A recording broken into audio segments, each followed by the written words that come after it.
Professional drift. Ça c'est quoi? Ça c'est quoi? Ça c'est quoi? Non.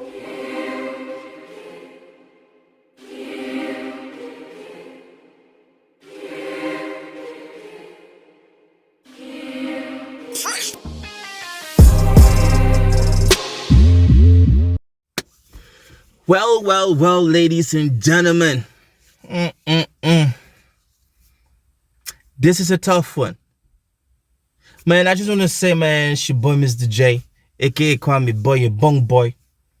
Adekunle, Adewale, Odokunwa, Cleo boy, Bazinga. What's happening, Motherland? What's happening, you dig gang? Man, Africa. Thank you and welcome back again, man. Hey. So, that's a situation that has been, it happened I think on Sunday, really, and a whole lot of you guys have been, MisterJaay, are you going to talk about it or what, man? So I was like, hey, I'm going to do my research. I'm going to get into the nitty-gritty first of all before I could, actually vlog about it. You dig? I don't want to, But hey, before we get started, man, hey, disclaimer, this is a non-musical reaction. Before we get started, please, if you're not done or if this is your first time coming in, pause for a minute, hit that subscribe button, smash the like and the notification, give us a thumbs up, leave a comment, and please leave a comment. Let me know what you think.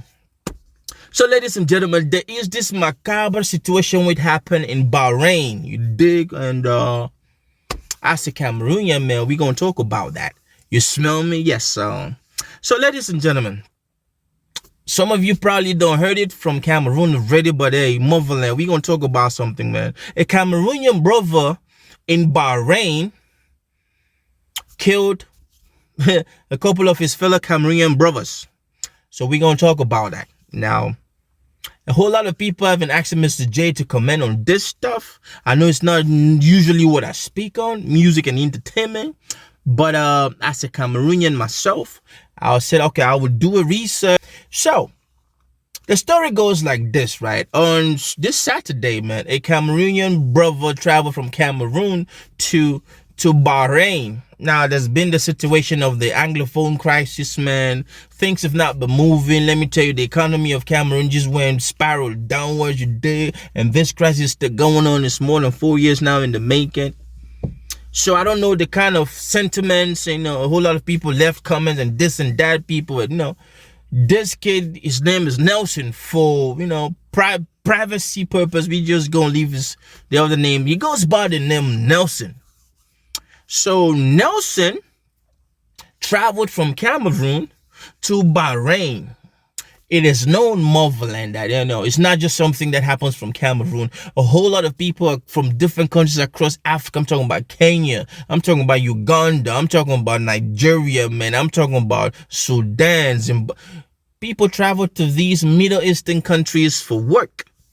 Facts. Dubai, Oman, Kuwait, Saudi Arabia, various things, man. It's a beautiful thing that these people contract people from, for job purposes, and they make a whole lot of money. I mean, it's different from just staying at home and not doing anything, you dig? So, hey, this man was trying to, fight for a future. So this guy, paid somebody. Normally, you got to pay somebody who's going to do the work for you, who's going to help you process your documents and shit like that, man, for you to go get you a job and whatnot, a spot to stay in and this and that. So Mr. Nelson traveled on Saturday. He got to Bahrain. Now, the story is this. The man who helped Mr. Nelson to move and get a job, he sent somebody to go pick him up from the airport. Now, my understanding is Mr. Nelson got to Bahrain with another Cameroonian brother. So this man who worked his papers sent somebody to go pick him up. This kid went to the airport and they saw just the other Cameroonian and they did not see Mr. Nelson. So they called this number. It wasn't going through. We don't know where Mr. Nelson went to. We don't know where this brother was at. I mean, I don't know if he failed. I don't know if he got lost or whatever. We do not. I don't have a clue. I cannot convey that to you. So these guys return back to where they normally stay. Normally, when Africans travel to countries to work, It turns out they attract each other, kind of like they stay in the same spot. It could be the same apartment building, the same neighborhood, kind of like just bonding, like, you know, to know like, okay, I can wake up in the morning, this is my brother from this African country, this like that. It is a norm. The anthropology teaches us that people will always try to go towards your own kind. You dig? So they went home and then they didn't see this guy. It turns out to be that the next day, this man appears at the complex where everybody lives at. And I think it's an apartment complex where, you know, you have Africans living off, you know. So this man meets this brother, the guy who went to pick him up when he was coming back from work. Like, yo, Mr. Nelson, you the guy who came in. Good, now, welcome, man. They called, like, hey, man, what's happening? They called the guy who processes documents, man. Hey, take him upstairs, give him a place to stay, I mean, and we gonna sort it out. So this brother goes upstairs, gets into the apartment. It is no secret, ladies and gentlemen. Let me just put it out there that people understand themselves when it comes to accommodation. I'm talking about Africans. You dig, to lessen the burden on people. You know, people, you got roommates, you share a room, you share space. So that took this man to a room where it so happened that another brother was living in that same room, but he went out for a job. He was contracted for a month. Of course, his buddies who were living in that room space were like, nah, you cannot put this man here, because that the brother who lives in this bed, no, there was a bad space. That brother is out on a contract. It's a month's contract. I don't know how it works in Bahrain, but he gonna be back. So they went back and forth, and the guy who processes document like, yo, just let him still there for a while. I mean, we gonna sort these things out. Now, while this was going on, Mr. Nelson was just observing the shit. You dig it? You know, they squashed everything. All right, let it go. Let's chill. It's all good, man. We gonna talk about it. Now, Mr. Nelson was already pissed off, probably. I don't know, from frustration. I don't know from what. I don't know for what kind of spirit that got into this brother. Mr. Nelson was already mad at the brother who didn't want him to stay there. Now, ladies and gentlemen, when you move into a different country and you meet your own brothers, your own kind, and they're denying for you to stay to a spot, it is not your place to take the kind of drastic decision that this man took, Nelson. Now, everything was done in, you know, people work in Bahrain. In this country, people don't stay home and for no, you know, people work, they're tired, they have to go to bed, they have to sleep. So this man already had made up his mind. Like, he didn't like what, like, maybe he was misled. I don't know what the situation was with between him and the guy who worked his documents and his visa and his employment stuff to go to Bahrain. And this man just like, okay, turn off the light, and they were going to sleep. This man woke up at 2 a.m. in the morning, Bahrain time, locked the door, destroyed all the light bulbs, know what I mean, and took a knife. The brother who was saying that he doesn't want him to stay there because his friend is gonna come back in a month. It's gonna be a problem. This man stabbed that brother in the neck. Now, ladies and gentlemen, I don't know how frustrated and I don't know how angry somebody's supposed to be. I don't even know the motive and what triggered this man to get that devilish. But bro, you don't know nobody. You don't even know these guys. They just took you to a spot to just spend the night and they're gonna sort you out. This man stabbed the first person in his neck. So this guy woke up crying. You know how to stab you in your neck, man, where you breathe is difficult, man. That's excruciating. And I'm just trying to picture the amount of blood that would have been gushing out, ladies and gentlemen. It still gives me chills. You dig? Stab this man, and this man got up crying, like screaming, like, you know how you are sound asleep. Just picture this man, 2 a.m. in the morning, and you get stabbed, bro. It's tough. You dig? So the other person woke up and tried to help. Like, what is the situation? Mind you, this guy don't turn off the light. He purposefully. As the other guy woke up to help, this Nelson dude, this dude just came in from Cameroon Saturday. Sunday 2 a.m. breaking morning. He stabbed the first guy on the neck. And then this guy who came to help, this man just tore his stomach open. Intestines was just, God, man. Y'all don't want to see the video, you dig? I would have put up the video, but damn. It's too graphic. I mean, it's too graphic.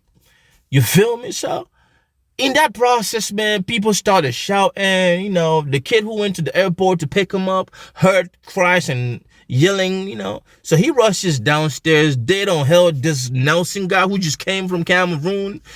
Probably Nelson was not happy about the money he paid. That's the story that is going around. He was frustrated and this and that, you know, whatnot. They beat him until he was unconscious. And then the ambulances came and got him. You dig? A good part of me would say, damn. But another part of me would be like, man, let's take the same knife and just, you know, just rip his guts out too. That's another part of MisterJaay. If MisterJaay was dead, man, I keep it real. I'ma just let his gut out too. You just came. Kids have been there maybe working for more than a year now, and you just took 2 people out. Man, that is crazy. And everywhere was just blood everywhere. It looked like a slaughterhouse. Where the slaughter cows, man. It's crazy. I sent the video. It's too graphic, y'all. Know what I mean? And this is my take, though. People keep saying that he was frustrated, that the guy who processed his documents, man, took more than the required amount. Ladies and gentlemen, if that was the problem, why didn't he wait and kill that guy? I'm not saying that killing is a good thing. Why would you vent out on a different person? Now, you don't kill 2 Cameroonians. Now, picture the image you give to the Bahrain government about Cameroonian. Ladies and gentlemen, I'm going to say this. Motherland, Cameroonian, listen to this real good. If you want to go to these Middle Eastern countries, I'm talking about Dubai, I'm talking about Saudi Arabia, Bahrain, Kuwait, Oman. If you want to go to these countries and you are not a top notch at your field, medical doctor, IT personnel, you dig? I've been given so many offers to go to Bahrain to work as a Python programmer. You dig? They're going to give my own spot. I just don't like heat, man. I don't like the heat there. My little brother Emmanuel tells me that the heat is crazy. You dig? I've been given I got openings to go teach English to companies, but I don't want, it's not just my thing. If you are living in Africa to go to these countries on these things, let me tell you, you would not just clean that shit off your head that you're going to see an apartment where it's going to be glamour for yourself. If you don't have money, if your purpose is to go to make money, you will share space with your fellow African brothers and sisters also looking for money over there. So to all of those guys saying that he was frustrated and this and that, I disagree. You do not get so frustrated where you take lives, man. Why did you travel in the first place? You should have stayed in Cameroon.